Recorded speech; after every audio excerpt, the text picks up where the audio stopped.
Kitchen मराठीमध्ये तुमचं पुन्हा एकदा मनापासून स्वागत आहे। माझ्या गोडताईंचं, गोडदादांचं, माझं पूर्ण युट्यूब फॅमिलीचं मनापासून स्वागत आहे। सर्व कसे आहेत? आय होप सर्व मस्त आणि मजेत असतात।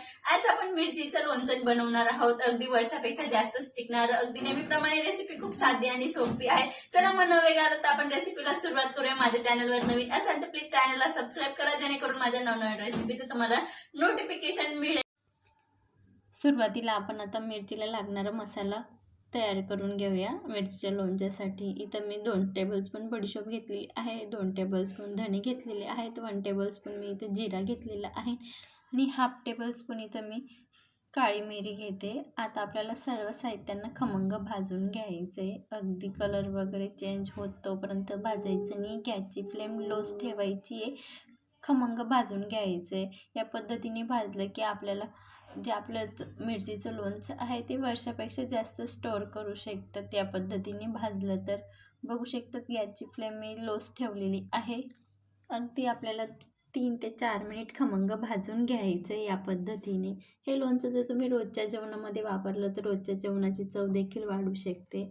अगदी आपण इथं 100 ग्रॅम मिरचीचंच लोणचं बनवतोय, त्यासाठी हे अचूक प्रमाण आहे। बघू शकता तिथं खमंग व्यवस्थित भाजून झालेलं आहे आणि हलका कलर पण चेंज झालेला आहे।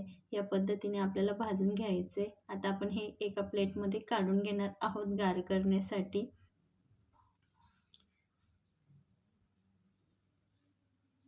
एका प्लेटमध्ये गार करण्यासाठी काढून घेतलेलं आहे। आता आपण त्याच गरम कढईमध्ये मंद फ्लेमला राईची डाळ आपण व्यवस्थित भाजून घेणार आहोत, अगदी 2 ते 3 मिनिटासाठी। याच्या जागेवर तुम्ही राई घेतली तरी चालेल। तर आपल्याला डाळला पण व्यवस्थित भाजून घ्यायचं आहे, अगदी कलर वगैरे चेंज करायचा नाही आहे। डाळला ओलसर वगैरे हात लागलेला असतो, तर या पद्धतीने भाजली तर तो डाळ व्यवस्थित लॉंग टाईम जशी तशी राहते, अगदी खराब वगैरे होत नाही लोणच्यामध्ये। तर इथे डाळ पण भाजून झालेली आहे आणि आपलं साहित्य जोपर्यंत गार होते तोपर्यंत इथं बघू शकतात मी 100 ग्रॅम मिरची घेतलेली आहे। मिरचीला पण स्वच्छ धुवून स्वच्छ सुकवून घेतलेलं आहे, अगदी ओली वगैरे आहे नाही मिरची, अगदी कोरडी झालेली आहे। तर आता आपण एक एक करून कापून घेऊया। आपल्याला एका मिरचीचे 2 भाग करायचे। यात आपल्याला मिरचीचं देठ वगैरे अजिबात काढायचं नाही, या पद्धतीने कट करून घ्यायचे। भरपूर जणांना नाईफने थोडं हार्ड वाटतं, तर मी पावशीने पण कट करून दाखवते। बघू शकतात पावशीने खूप इझी जातं आहे कट करायला आणि पटापट कट पण होतं आहे।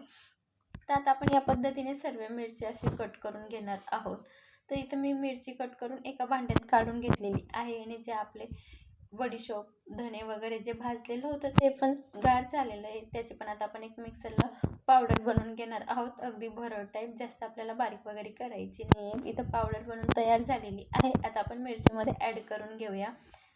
आता आपण राई डाळ पण मिक्स करून घेऊया। इथं मी पाव टेबलस्पून हिंगाचा वापर केलेला आहे आणि पाव टेबलस्पून हळद ॲड करते। हळदने छान कलर पण येतो आणि लोणच्याची चव पण वाढते। चवीनुसार नमक वापरते। तुम्ही किती लोणचं बनवताय त्यानुसार तुम्ही कमी जास्त साहित्य करू शकता। बघू शकतात मी गॅसवरती तेल पण छान पद्धतीने गरम केलेलं आहे आणि तेलमध्ये मी राईचे 2-3 दाणे टाकले, तर तडतडायला लागलं, तर या पद्धतीने आपल्याला कडक तेल गरम करून घ्यायचे। आता सर्व साहित्य व्यवस्थित तेल टाकून आपल्याला कडकडीने व्यवस्थित मिक्स करून घ्यायचं आहे। साहित्य मिक्स करताना खास काळजी घ्यायची की सर्व मिरचींना पूर्ण रायतं वगैरे लागलं गेलं पाहिजे। या पद्धतीने आपल्याला व्यवस्थित मिक्स करून घ्यायचं आहे। बघू शकतात व्हिडिओमध्ये दाखवल्याप्रमाणे, जरी ही मिरचीचं लोणचं सध्याला असं दिसतंय, पण 1-2 दिवसानंतर मुरल्याने खूप छान त्याला टेक्स्चर पण येईल आणि चवीला पण खूप छान लागेल आणि मिरची पण नरम पडेल। जसं आपलं कैरीचं लोणचं होतं अगदी त्या पद्धतीने सॉफ्ट होणार।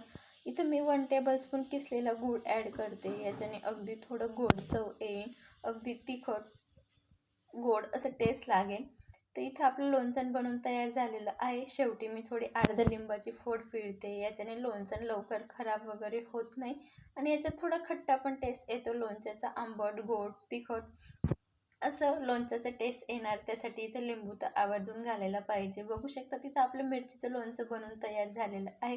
व्हिडिओ कसा वाटला कमेंटमध्ये नक्की सांगा। युजफुल वाटत असेल तर शेअर करा आणि हे मिरचीचं लोणचं नक्की बनवा. तुम्ही एक वेळेस बनवणार तर वर्षभर आरामात टिकेन आणि आवडीने खाणार. चपातीसोबत, भाकरसोबत, धपाटी, अगदी तुम्ही जे रोजच्या जेवणाला तोंड लावण्यासाठी देखील हे लोणच्यांचा वापर करू शकता. खूप छान लागतं. तुम्ही एकदा नक्की बनवा. चला मग अशाच एक छानशा रेसिपी सोबत भेटूया. तोपर्यंत मस्त खा, स्वस्त राहा, सर्वात महत्त्वाचं आनंदी राहा, स्वतःची काळजी घेत राहा. चॅनलवर नवीन असाल तर प्लीज चॅनलला सबस्क्राईब करा. अशाच एक छानशा रेसिपी सोबत भेटूया. तोपर्यंत धन्यवाद.